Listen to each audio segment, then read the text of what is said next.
Please raise your hand if you know you're in the market for a panel indicator or some form of a display meter. I'm not surprised if hands are not up at all.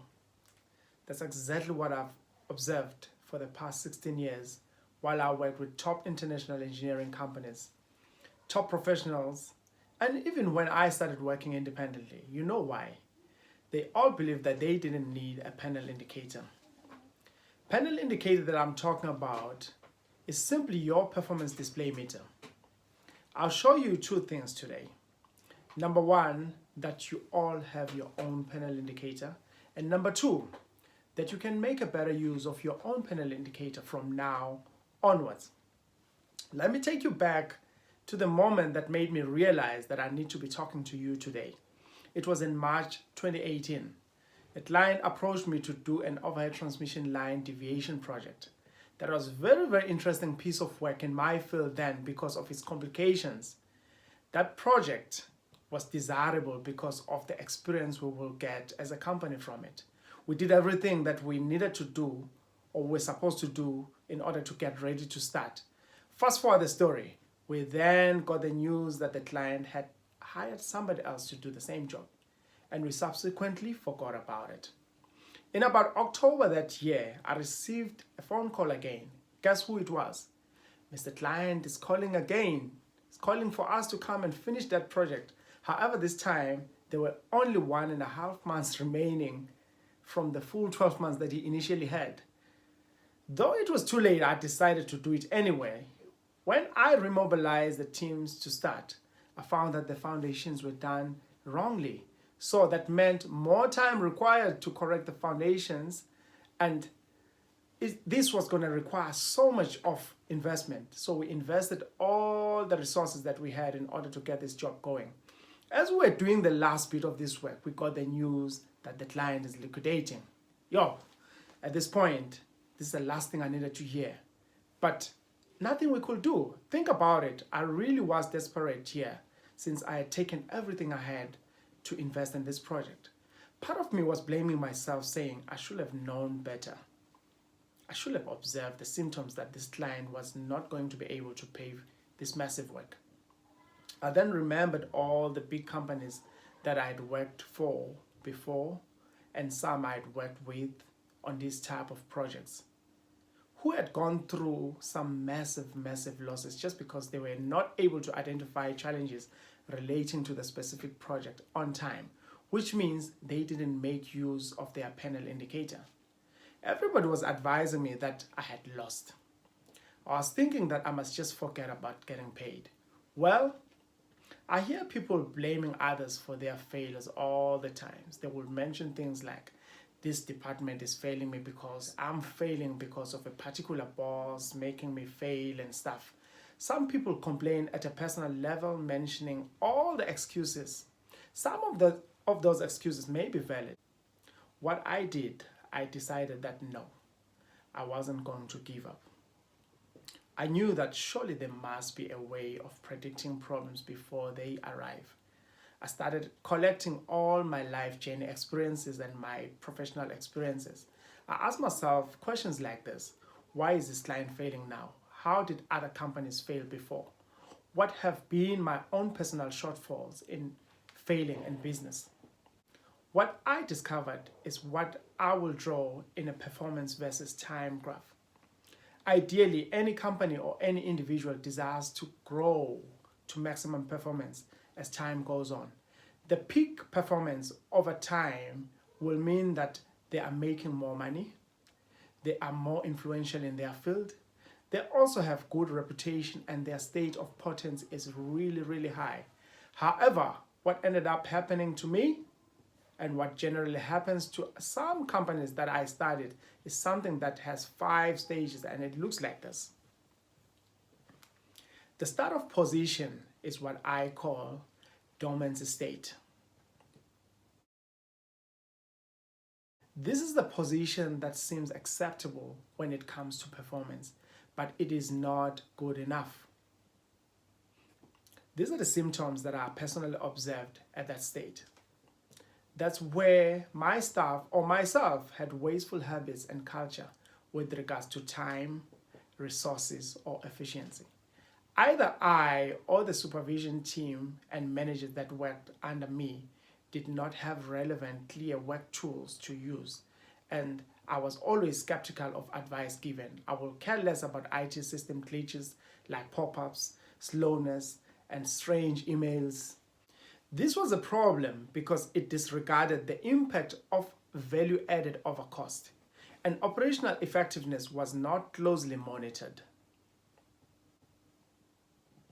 The second state is what I call devaluation state, and it is where the first operational obstacle is encountered and something changes either within you or your business. Some downturn takes place. These are the symptoms I personally observed at that state. Customers were dissatisfied by something. That's when poor ethics and lack of integrity were noticed. Personal health and development were generally not a priority at all in our organization. Deadlines missed because of poor workflow. Often enough, any efforts to change was rejected because there was uncertainty of why this change must take place now. This was a problem to me because I couldn't test how profitable my operations were, and as a result, high overheads could not be measured against or compared. The third stage is what I call shrunken state, and this is where business or personal performances literally goes down.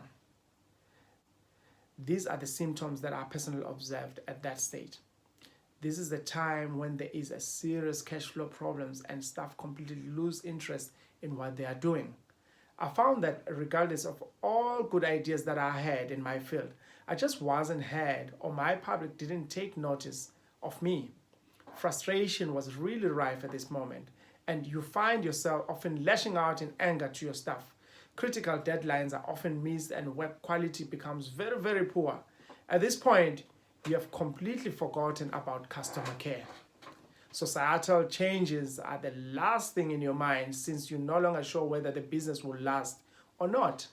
All these things were a problem for me because there was no longer enough inventory turnover and profit margins continued to take a dip. It's really hectic at this point. The fourth state is what I call disheartened. And this is the lowest point when we are ready to quit or be liquidated. These are the symptoms that I personally observed in this state. All qualified staff resigned. I couldn't execute activities that I was able to execute before, and my creditors were blacklisting me and others were liquidating the business. There was no more aftercare service at all. All these things were a problem to me because they affected my business cash flow and things appeared to be all falling apart. After thinking very, very hard and applying my panel indicator suggestions, I arrived to the fifth state, which I call upgraded state. And this is a fully revamped state. These are the symptoms that I personally observed at that state. Usually, organization becomes a powerhouse at this state because of the best managers and leaders at every level of your organization. You become influential, which translates to high income. Your reputation is restored again. At this point, I want you to think about your own panel indicator of your life. Though these steps were helpful to me as a business, they also are generally helpful at a personal level.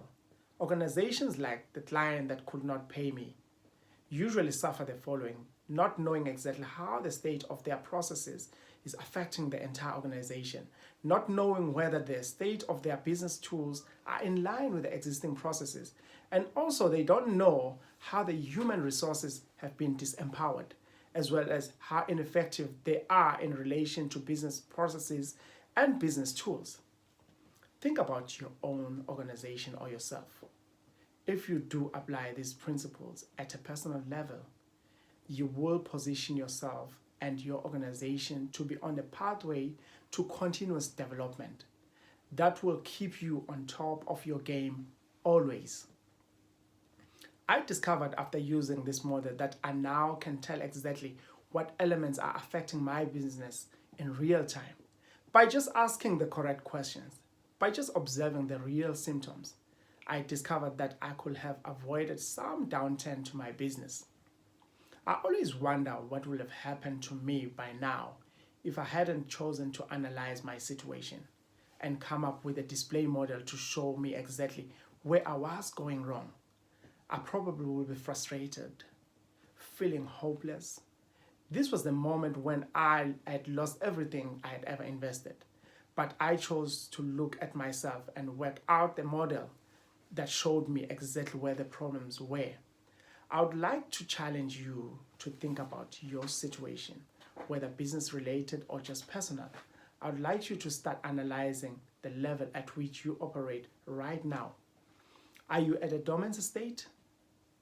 A state or position that seems acceptable but not good enough? Is your business at a devaluation state, where some downturn takes place as a result of an obstacle? Is it at a shrunken state, where you are noticing some performance going down? Or is it at a disheartened state, the lowest point where you are ready to quit or be liquidated? I have prepared some questions that help me to self-identify where my business was. Why not share your email right now so you can try these questions for yourself?